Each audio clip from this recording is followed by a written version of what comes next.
I don't want to step in front of Houston. As you said, they're hitting the baseball. They're 8-1 their last 9 games. In those 9 games, they've scored 74 runs. And here's the wacky thing. There's always something crazy in baseball. Jose Altuve's on the DL right now, but he's been lousy this season. I don't know what his problem is. Well, I do know what his problem is. He's gone pull crazy, which is not Altuve's game. He's hitting the ball out of the park. He's got like 9 homers. He's also hitting 240 because he's just not using the whole field. I have a feeling when he comes off the IL, not DL, can't use that anymore. I think he's going to be back to Altuve. But the fact is, they're really not getting hurt with him out of the lineup right now. No, and Dave, here's another stat I don't want to step in front of. Houston just smacks left-handers. Oh. They're 30 wins, 9 losses on the road against left-handers since the start of last season. But Boyd, on the flip side, he's been dynamite as an underdog. When he starts, the Tigers are 9-1 at home as an underdog the last 2 seasons. He's by far their most consistent pitcher. He's heading to the All-Star game. Right? As of right now, they've got 2 All-Stars, Matt Boyd and Shane Green. That's about it. Yeah. Not anybody in the lineup. But they're getting some mileage out of those guys, that's for sure. Angels and Twins, some money showing for the Angels. Where's in that this coming game. from? Well, I looked at some sharp guys who like the Angels, I guess. Nelson Cruz might be out of the lineup. Okay. So that's part of it, but not enough it's not for worth 15 cents. I mean, look, last 32 starts that Barrios has made at home for the Twins, they're 26-6. He's made 8 starts this year. He's had 1 that on the scale I use to grade pitching performances, he's had 1 below average start. The other 7 have been average, way above average or better.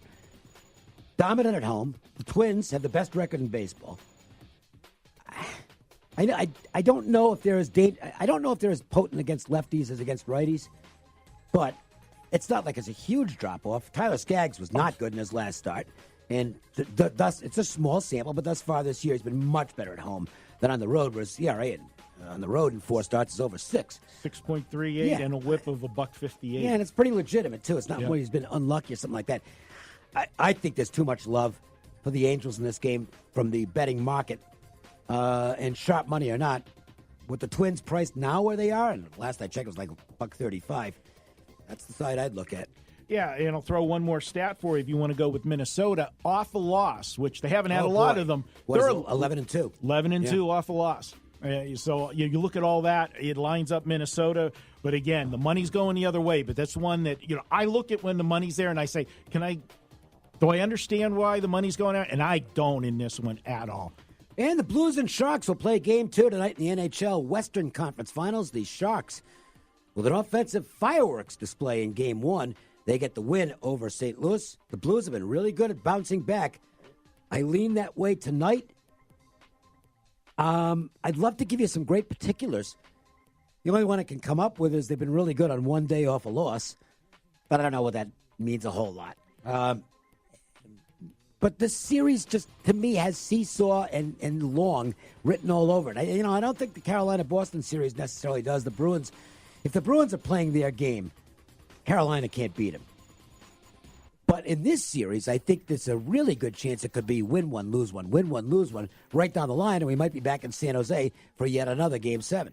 Well, Dave, and you stole my thunder there because I was go back to the Colorado San Jose series. That was a zigzagger's dream. Yep. You went 6-0 with the zigzag after the first game, so it was perfect. St. Louis played a very bad game as far as turnovers. It was sloppy. It just they weren't crisp on the ice. Bennington didn't have his best game, that's for sure. Coach really got, and he didn't mince words after the game. I think you're going to see a much better effort out of St. Louis tonight. They can't score, Dave. And if you like St. Louis, you got to like the under as well. And I think that's where I'm going to head on this one because Jones has been playing well. You look at St. Louis off of a road blowout this season, 3 goals or more. They're 7-1 to the under, and they're also 25-14 to the under after a loss this season. Given the way they played, how sloppy they played, the turnovers led to quick goals for San Jose, I think you're going to see a better game this time from St. Louis. And it's the fact that in 10 of their last 12 games, they've scored 3 goals or less. So, again, if you're looking at St. Louis, it's a correlated parlay to me. St. Louis and the under, I like both. More previews later on. Right now, we're going to play Real or Unreal. Okay, we're going to take a look at a handful of Major League Baseball teams as we are now 1/4 of the way through the season already. And we'll take a look at where these teams sit now and whether we think they're real or unreal. And we'll start with the amazing Tampa Bay Rays, who are sitting at 24-16, still on top of the American League East. 24-15, I beg your pardon. They've only allowed 123 runs, which is actually by far the least in baseball. The second closest team is 148. Now, they played a couple less games than some teams, but it's unlikely they're going to have 25 runs in 2 games. So they've got the best run prevention in baseball right now. But they just lost one of their best run preventers for 4 to 6 weeks in Tyler Glasnow. Yeah. And 7 and all. I think that's going to have an impact on this team because now, Marco, they're probably going to have to go to 2 of their openers now because they've got 2 kind of weak spots in the rotation that they want to camouflage as much as possible. I like 1 opener. I'm not sure I like 2 as much.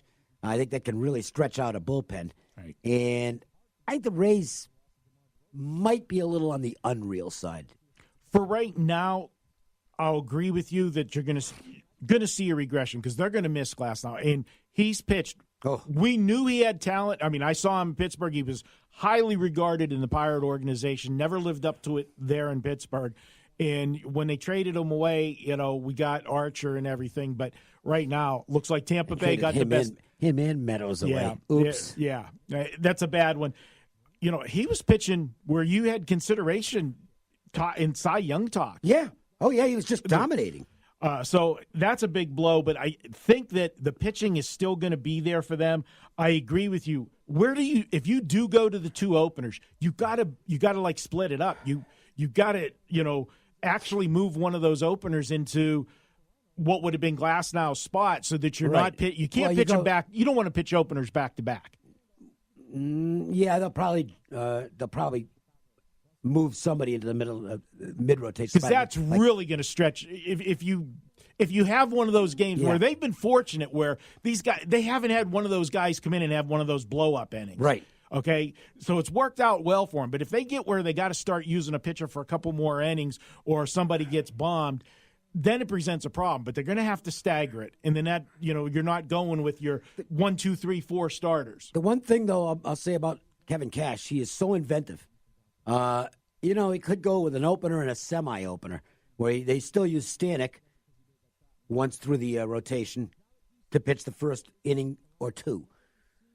They could go to kind of like what Boston is doing with their 5th starter, so to speak, which is Hector Velasquez, where he's actually stretching out now and going 4 or 5 innings. So they could go to a setup where we'll go 3 innings with the opener and see if we can stretch them out. It might be, I don't know who they'd use in that spot, but I'm not going to put anything past Kevin Cash, who's been the most inventive manager in baseball the last couple of years. The Yankees, real or unreal, I guess you got to call it real. I mean, the Cubs playing 600 ball with half a roster. That's what's unreal, is that they're doing that.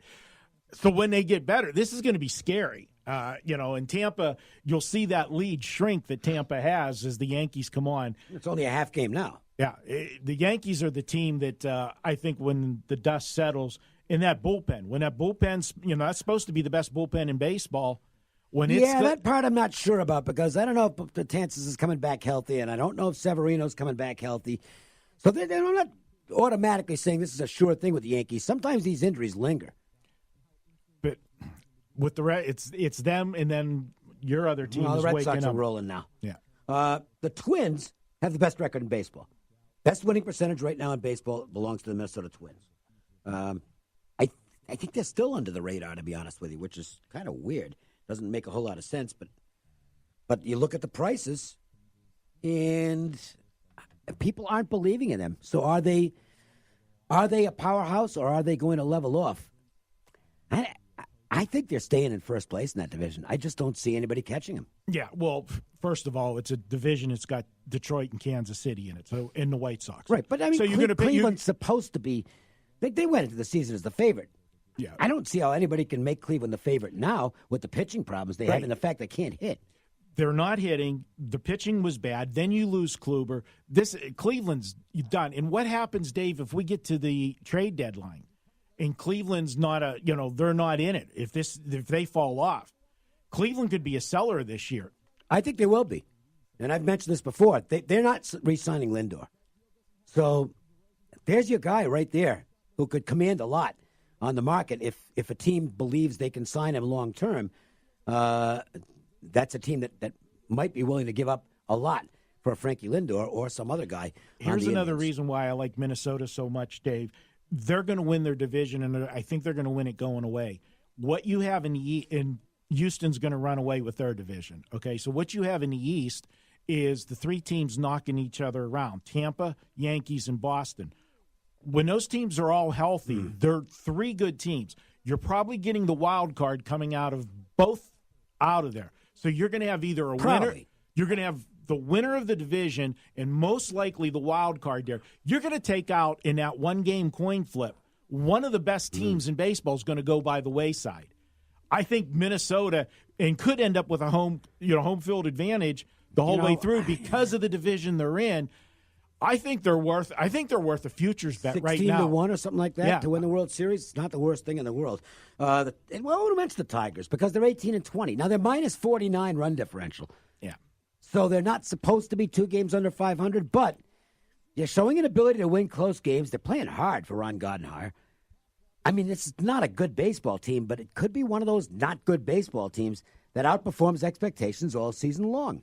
This will be a team that's not gonna have a great record, but at the window where we're concerned, they'll be floating around that 500 mark, which is a team that's going to be an underdog most of the year. They're going to be a profitable team. You will make money betting them.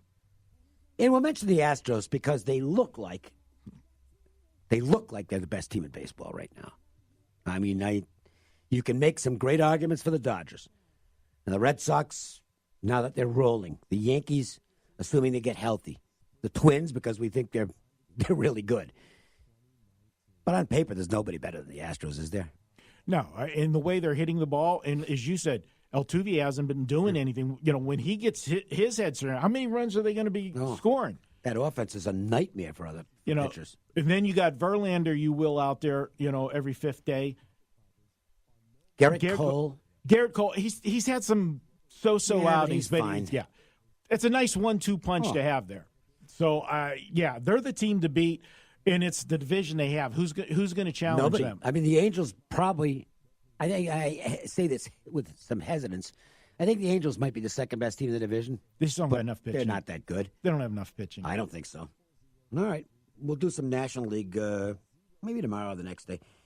Let's go to a break, and then we'll come back, and we're going to we'll get your Joe's Angle of the Day, and also we will preview Tuesday's NBA and Wednesday's NBA Game 1s. Look, going to be a lot of fun. It's a good time of the year for the NBA, and we'll break down those games next. The Las Vegas Sports Line. This is Dr. Mike Crivetti, founder of Crivetti Orthopedics and Sports Medicine. And if you're experiencing pain but looking to avoid surgery or the use of narcotics, it's time to sit down with our own Dr. Tomas Kuchera. He's double board certified in anesthesia and pain medicine and committed to providing diagnosis and treatment plans for each patient's specific needs through the use of non-narcotic based methods like physical therapy, nerve blocks, and steroid injections. Say goodbye to pain with the help of Crivetti Orthopedics. Check out our website at iCanAgain.com. MJ Christensen at Boca Park.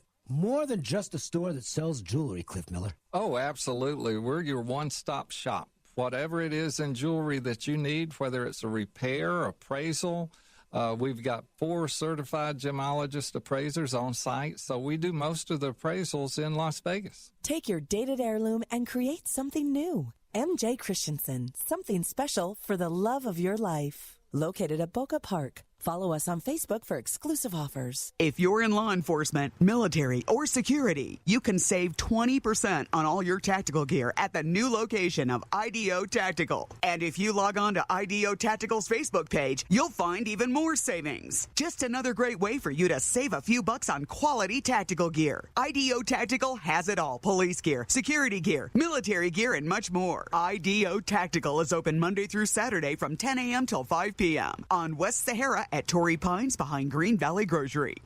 We're here with Chuck, founder of Dollar Loan Center. You know, Chuck, people